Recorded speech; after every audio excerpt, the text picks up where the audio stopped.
In 2017, the body of one of the richest and most influential women in the world was found in her grand mansion. To the public, she was an icon of power and glamour, but behind that sparkling facade were dark secrets that had waited decades to emerge.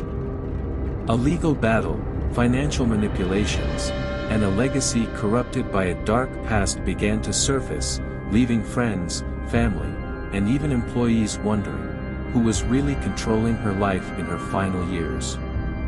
In this story, names and locations have been changed to protect the identities of those involved. However, what you are about to hear is a real web of secrets and lies, where the shadows of the past continue to haunt the present. Welcome to Woven in True Crime. Today, we dive into a story so complex it could be fiction, but the truth is much darker than anyone could have imagined.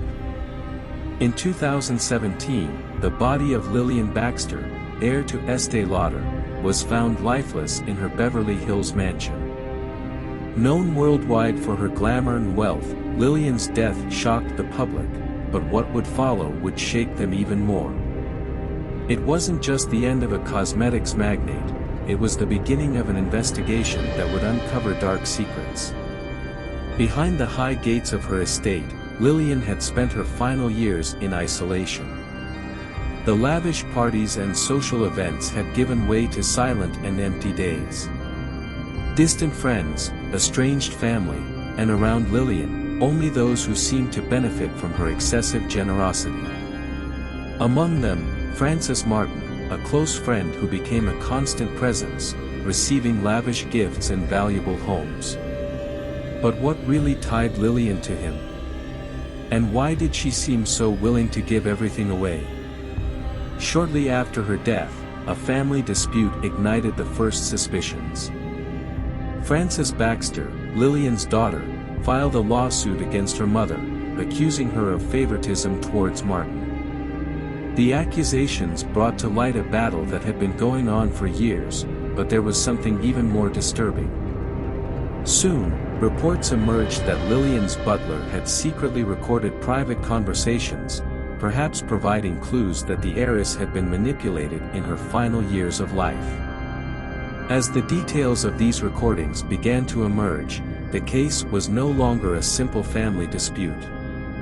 It became clear that Lillian Baxter's death hid much darker secrets than anyone could have imagined. And what came to light soon indicated that her death was just the beginning of a much more complex and disturbing web. Lillian Baxter, heir to a billion-dollar empire, had always been seen as a distant and reserved figure. In Beverly Hills, where wealth was a constant, her opulence stood out even among the most privileged. However, in the final years of her life, Lillian's luxurious mansion, once the site of extravagant parties, had become a symbol of solitude. Lillian's days had turned into a silent routine. The once vibrant house now seemed to echo the emptiness that filled her life. Silence was constant, interrupted only by brief encounters with employees and rare visitors. The glamour that Lillian had flaunted for decades was fading, revealing a woman surrounded by memories and distrust. Old friends had drifted away, and those who remained seemed motivated by hidden interests. Her relationship with Frances Baxter, her only daughter, had also deteriorated.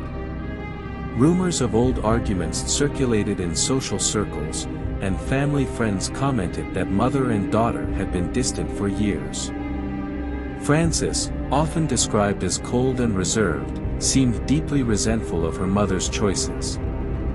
Growing up in the shadow of such a powerful woman, Frances had emotionally distanced herself, unable to accept how Lillian was distributing her fortune to strangers while keeping her at arm's length. And it was in this void that Frances Martin entered. Martin, described by some as charismatic and by others as opportunistic, quickly became the central figure in Lillian's life. Houses, cars, jewelry, Lillian lavished Martin with extravagance, fueling rumors of manipulation. But few knew how much Martin truly influenced her decisions. Close friends noticed the magnetism he exerted, and as Frances grew further away, Martin became inseparable. Lillian's butler, a discreet figure, observed everything. Sensing that something was deeply wrong, he began recording private conversations, accumulating evidence that Lillian was being manipulated. He, more than anyone else, understood that something dark was on the horizon. As the case progressed, the community began to wonder, did Lillian Baxter really have control over her own life in her final years? The year was 2007. Frances Baxter had reached the limit of her patience. Every month, it seemed like her mother was drifting further away, while Frances Martin, the enigmatic, close friend of Lillian, grew closer. It wasn't just about the deteriorating emotional relationship between mother and daughter, but the money, the properties, and the absurdly valuable gifts that Lillian was giving to Martin. Frances was convinced that he was manipulating her mother, taking advantage of her vulnerability. Determined to put an end to it, Frances initiated a lawsuit against Lillian, alleging excessive favoritism and claiming that her mother was not in a mental state to make rational financial decisions. The scandal exploded in high society circles. Everyone was talking about the legal battle unfolding between mother and daughter. The lawsuit brought to light not only the family estrangement but an even more disturbing question: who was really in control of Lillian's life?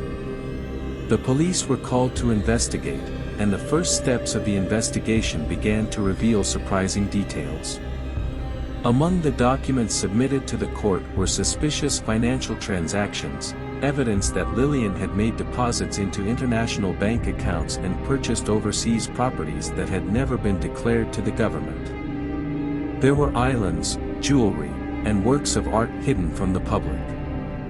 Each new discovery seemed to confirm that Lillian was being manipulated. But by whom? Martin? Or someone even closer, who had yet to be revealed? Meanwhile, Lillian's butler, who had been a constant and discreet presence, decided it was time to intervene. He began providing the police with the secret recordings he had been making for years. These recordings revealed private conversations between Lillian and her friends, in which she admitted to being pressured into making financial decisions she did not want. The tapes provided evidence that Martin and others around Lillian were exerting undue influence on her. What began as a family lawsuit quickly turned into a much darker mystery. The police began interrogations, trying to understand the role of each person in Lillian's life. But something about the recordings left a disturbing impression. The pressures Lillian faced were much more complex than anyone could have imagined. But what the police found next turned a simple disappearance into a much darker mystery than anyone could have imagined. The secret recordings provided by the butler became the key to understanding Lillian's final years. However, the conversations did not reveal everything immediately. Disturbing fragments of disjointed dialogues emerged, but it was still difficult for investigators to connect all the dots. In several recordings, Lillian mentioned a constant pressure, but did not explain where it came from. Her pleas for help sounded confused, almost as if she were struggling to understand what was happening around her. In one of these conversations, Frances Martin reassured her, but his tone was ambiguous, as if he knew more than he was letting on. However, what really intrigued investigators was a repeated reference to a third party. Who was this mysterious person? Although the recording suggested that someone besides Martin was involved in Lillian's financial decisions, the role of this figure remained unclear. The investigation now turned to uncovering who was acting in the shadows. As the investigative team delved deeper into Lillian's finances, they discovered transactions made in the names of third parties. Hidden accounts, properties purchased under unknown names, and even transfers to tax havens. With each new clue, it became clearer that Lillian was not alone in her vulnerability. However, the answers remained incomplete. The testimonies of the mansion's employees brought more questions than answers. The gardener, for example, reported seeing Martin talking to a mysterious woman on several occasions, but he never knew who she was.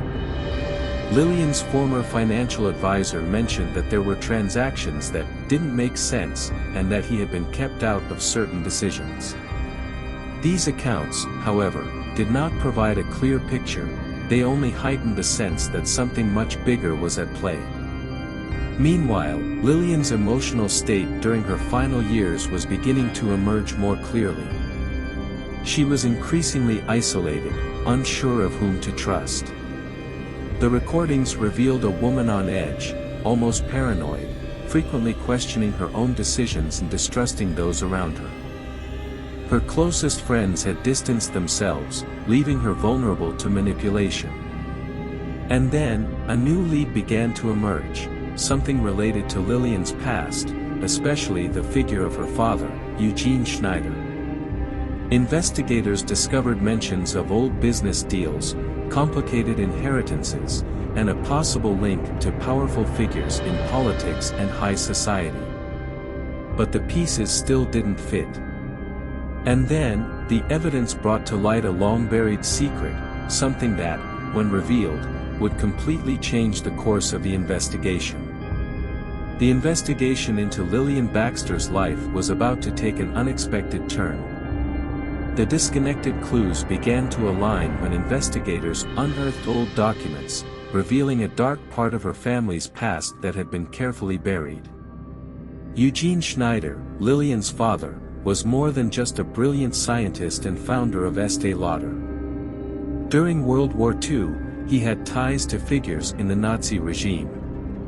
Bank documents and correspondence revealed that part of Eugene's fortune came from illicit business deals made during the conflict.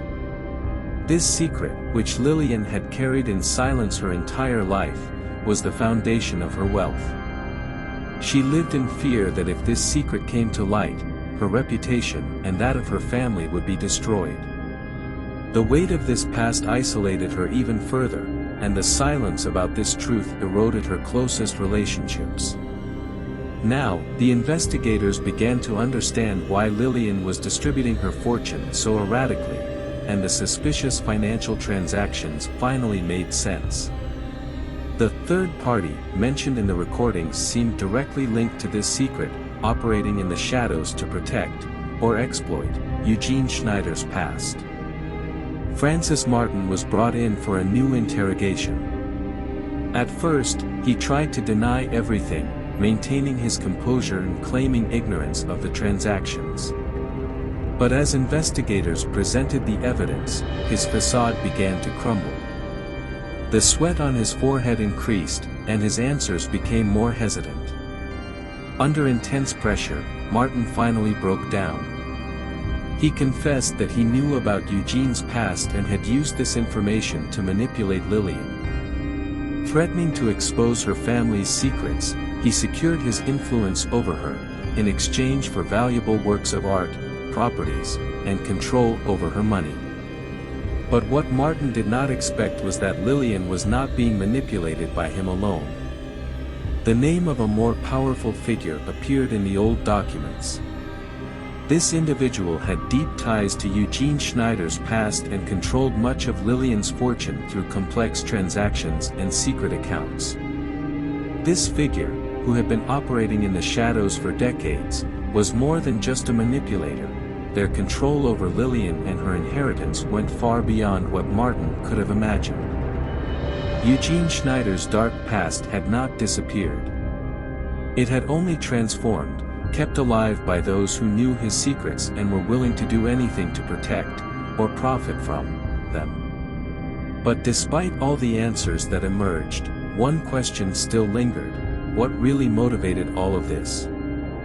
And the truth that was about to be revealed would be far more devastating than anyone could have imagined. With Francis Martin's confession and the revelation of Eugene Schneider's dark past, the pieces of the puzzle finally began to fit together. Lillian Baxter, once one of the most powerful figures in high society, now found herself at the center of a scandal that was destroying her reputation. The weight of the secret she had carried for so long was now out in the open, and her image as the grand dame of cosmetics was quickly turning into something much more tragic. Isolated in her mansion, Lillian was now a lonely figure. The phone calls from friends had stopped, and even those who had once vied for her company were distancing themselves. Deep down, she knew that by keeping silent about her father's past, she had contributed to the chaos that now dominated her life. But could she have done anything differently? Eugene's legacy had haunted her like a shadow all her life. Now, under the relentless scrutiny of the media, she wondered if she had been a victim of manipulation or a co-conspirator in her own downfall. Meanwhile, Francis Martin was formally charged with fraud and financial manipulation. In court, his confession shocked everyone, but he maintained a worried look, as if there was more to come. At the end of the interrogation, Martin made an enigmatic statement: "Some truths are too dangerous to reveal." The fear in his voice was evident, and he seemed more afraid of someone or something still lurking in the shadows, beyond the reach of the law. Frances Baxter, meanwhile, was struggling to understand her position. The anger she once felt towards her mother was now giving way to a whirlwind of emotions: guilt, pity, and doubt. She was beginning to realize that the distance that had always existed between them had prevented her from seeing the truth. Frances wondered whether Lillian had accepted the silence as a bargain to keep the family empire intact, or if she was simply a cornered woman, trying to survive. Despite the evidence, one crucial detail still didn't fit. Something seemed out of place, and an unsettling shadow loomed over everyone, suggesting that the real danger might still be ahead. The trial of Francis Martin had come to an end, and his conviction for fraud and financial manipulation was hailed as a victory for justice. However, for those following closely, the feeling of incompleteness was inescapable. The mysterious figure who seemed to control Lillian's finances remained hidden, and despite the shocking revelations, some fundamental questions had not been answered. Lillian Baxter, once an imposing figure, was now isolated in her mansion, feeling the crushing weight of shame and solitude. The media, which had once exalted her image, now speculated about her role in the plot. Had she been a victim or, at some point, a collaborator? The nights in her mansion had become a silent torment. She knew that by keeping her father Eugene Schneider's secret, she had contributed to the disaster that followed. But did she have another choice? Deep down, Lillian wondered if, in some way, she had accepted that burden to preserve what was left of her fortune and reputation. In the empty halls of her mansion, Lillian felt a subtle shift. Small details bothered her, objects that seemed out of place, shadows in the corners of her peripheral vision. Maybe it was paranoia, or maybe it was a sign that danger was closer than she wanted to admit. And then, the anonymous call she received earlier echoed in her mind. The calm but threatening voice whispered, "It's not over yet, Lillian. Not for you, nor for your family." Meanwhile, Frances Baxter, now the heir to a tarnished empire, was trying to deal with the consequences. The emotional distance between her and her mother seemed greater than ever.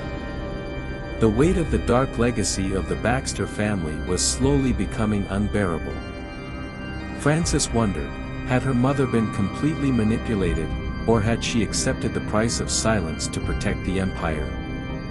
That burden now passed to her, and the doubt over what to do was eating away at her.